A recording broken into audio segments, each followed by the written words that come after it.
शेतकऱ्यांच्या समस्या सोडवण्यासाठी त्यांच्या पाठीमागे खमकम नेतृत्व उभं राहावं लागतं। मात्र सध्या शेतकरी संघटनांचं अस्तित्वच धोक्यात आल्याची चिन्ह आहेत। अनेक वर्षांपासून तग धरून असलेल्या या चळवळीमधील नेते सुद्धा शेतकऱ्यांपासून दुरावलेत। शेतकऱ्यांच्या हितासाठी लढणाऱ्या स्वाभिमानी शेतकरी संघटना नव्यानं उभारी घेणार का, पाहूयात।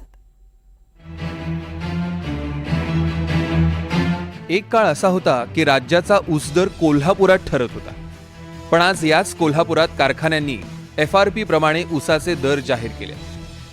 कारखानदारांनी शेतकरी संघटनेच्या बैठकीकडे पाठ फिरवून घेतलेला हा निर्णय कोल्हापुरात कारखानदारांचं वाढलेलं वर्चस्व अधोरेखित करणार आहे। या परिस्थितीला शेतकरी संघटनांची कमी झालेली रग कारणीभूत आहे का, असा प्रश्न उपस्थित होतोय।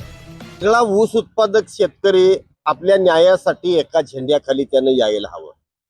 प्रत्येक शेतकऱ्याच्या खांद्यावरती एका पक्षाचं निशाण आहे। अशा वेळेला युद्धामध्ये मोजकी लोक निर्णायक ठरू शकणार नाहीत, ते शेतकऱ्यांनी ओळखावं। याही पेक्षा पुढल्या काळामध्ये जर तुम्ही एकवटला नाहीत तर लूट ही वाढणार आहे, एवढं निश्चित। कोल्हापूर जिल्ह्यातील साखर कारखान्यांचा गळीत हंगाम जवळपास 1.5 महिना झाला सुरू झालेला आहे आणि ऊसाला पहिली उचल म्हणून 3300 रुपये साखर कारखान्यांनी जाहीर केलेले आहे। खरोखर जर बघितलं तर ऊसाचा उत्पादन खर्च, खतं, तणनाशकं, कीटकनाशकं, बियाणं, मशागती या साऱ्याचा खर्च एकीकडे भरमसाठ वाढत असताना दुसऱ्या बाजूला मात्र ऊसाला मिळणारी FRP, ऊसाला मिळणारा दर हा शेतकऱ्यासाठी परवडणारा दर नाही। त्यातच यावर्षी संघटनेच्या माध्यमातून ऊस दरासाठी होणाऱ्या आंदोलनाची धार कमी झाल्यामुळं खरोखरच शेतकरी दराच्या बाबतीत, ऊस दराच्या बाबतीत बॅकफूटवर गेल्याचं चित्र आपल्याला दिसत आहे। कारखानदारांना अद्दल घडवण्याची ताकद शेतकरी संघटनांमध्ये जरूर आहे, मात्र त्यांनी एकत्र येण्याचा मोठेपणा दाखवणं गरजेचं आहे। पश्चिम महाराष्ट्रात आजही स्वाभिमानीची ताकद जास्त आहे। ऊसाचा पहिला हप्ता 450 वरून 3300 रुपयांपर्यंत आणण्यात या संघटनेचं योगदान कधीच नाकारता येणार नाही। पण राजकारणात यश मिळवण्याच्या नादात सोयीची भूमिका घेणं राजू शेट्टींनाही अडचणीचं ठरतंय। लोकसभा आणि विधानसभा निवडणुकीत याचा प्रत्यय बघायला मिळाला। लोकसभा निवडणुकीत राजू शेट्टींना पराभव पत्करावा लागला।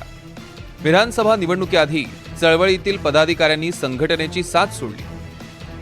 2024च्या ऊस परिषदेकडे अनेक पदाधिकारी आणि कार्यकर्त्यांनी पाठ फिरवली। कित्येक वर्ष कार्यरत असलेले कार्यकर्तेच संघटनेच्या नेतृत्वावर शंका उपस्थित करतात। राजू शेट्टी यांनी अनेक वर्ष चळवळ यशस्वी करून दाखवली, मात्र चळवळीचं यश हे फुटपट्टीवर मोजता येत नाही, पण राजू शेट्टी यांनी हे करून दाखवलं। खासदारकीच्या नादात राजू शेट्टी यांनी युती आघाडी अशी सर्कस केल्याचं काहीच मतदारांना रुचलं नसल्याचं पाहायला मिळालं। यामुळेच त्यांचा 2दा पराभव देखील झाला।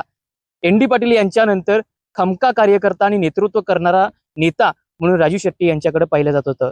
मात्र हीच चळवळीशी जी झालेली दशा आहे ती कुठेतरी चळवळ संपुष्टात येईल का, अशी शक्यता निर्माण झाली आहे। ह्यावेळी काय झालं, लेट झाल्यामुळे 1 महिना लेट झाला कारखाना चालू व्हायलाच, आणि त्यामुळं सगळी कारखाने चालू लेट झाल्यामुळं शेतकऱ्यांची ऊस अजून जायला तयार नाहीत आणि उन्हाचा तडाखा वाढा लागलेला आणि त्यामुळे तोडण्या लेट झाल्या तर लोकांचे, शेतकऱ्यांची ऊस जायचं अवघड झालेलं आहे। आणि आता आंदोलन करून अडवून जर महिनाभर 15 दिवस लेट झालं तर शेतकऱ्यांची अडचणी येणार आहे। त्यामुळे आंदोलन आता करू शकत नाही। कुठल्या पद्धतीने ऊसाला दर मिळाला पाहिजे शेतकऱ्यांना। गेले 15-20 वर्ष आम्ही चळवळीच्या माध्यमातून पैसे मिळवून दिलेला आहे।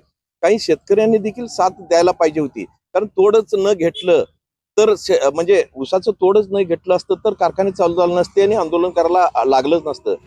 जय शिवराय, आंदोलन अंकुश या शेतकरी संघटना आपापल्या परीनं काम करतायत। या संघटनांना अपेक्षित लोकबळ मिळणं आवश्यक आहे। शिवाय शेतकऱ्यांच्या हितासाठी शेतकरी संघटनांमध्ये एकमत असणं गरजेचं आहे। पण शेतकरी संघटनांची तोंड विरुद्ध दिशेला असल्यानं शेतकऱ्यांचं हित हा मूळ हेतूच हरवलाय। गत वर्षीच्या ऊसाला दुसरा हप्ता 200 रुपये आणि चालूला किमान 3700 रुपये मिळावे म्हणून गेले 1.5 महिना शिरोळ आणि कोल्हापूर जिल्ह्यामध्ये आंदोलन सुरू आहे। या आंदोलनाच्या अनुषंगानं साखर कारखानदाराच्या बरोबर 2 ते 3 बैठका झालेल्या आहेत, पण कारखानदारांनी यावर्षीच्या निवडणुकीचा कालावधी हा वाढवून आणि गाळप उशिरा चालू करून आंदोलन होणार नाही अशा पद्धतीची परिस्थिती निर्माण केल्यामुळं यावर्षी आंदोलनाला म्हणावा तितका प्रतिसाद शेतकऱ्यांच्याकडून मिळाला नाही, ही वस्तुस्थिती आहे। चळवळ टिकावी, वाढावी यासाठी प्रयत्न करणारे एक नेते आपल्यातून सोडून गेले। भाई पानसरे गेले, भाई एन.डी. पाटील गेले, शरद जोशी साहेब जाऊन बरेच दिवस झाले आणि जे चळवळीत आपल्यापर्यंत आहेत त्यांना सुद्धा या राजकारणामध्ये बळी पाडलं जातं, बळी घेतला जातो. भाई जयंत पाटलांचं उदाहरण आहे, माजी आमदार कपिल पाटलांचं उदाहरण आहे. म्हणजे या लोकांना मग ते सत्तेतले असोत किंवा विरोधातले असोत त्यांना चळवळीतली माणसं चालत नाहीत. कारण का तर चळवळीतली माणसं खरं बोलतात, बोचणारं बोलतात, टोकदार बोलतात आणि हे त्यांना सहन होत नाही. लोकसभा निवडणुकीत शेतकऱ्यांचे मुद्दे चर्चेत असतानाही शेतकरी नेत्यांना अपेक्षित यश मिळालं नाही. राजू शेट्टी आणि रविकांत तुपकर हे दोन्ही नेते मतदारांवर प्रभाव टाकण्यात अपयशी ठरले. त्यामुळे शेतकऱ्यांच्या बाजूने उभ्या राहणाऱ्या संघटना कमजोर होताना दिसतात. असं झालंच तर शेतकरी चळवळीचं भविष्यही धोक्यात येण्याची भीती आहे. विशाल पुजारी, NDTV मराठी, कोल्हापूर.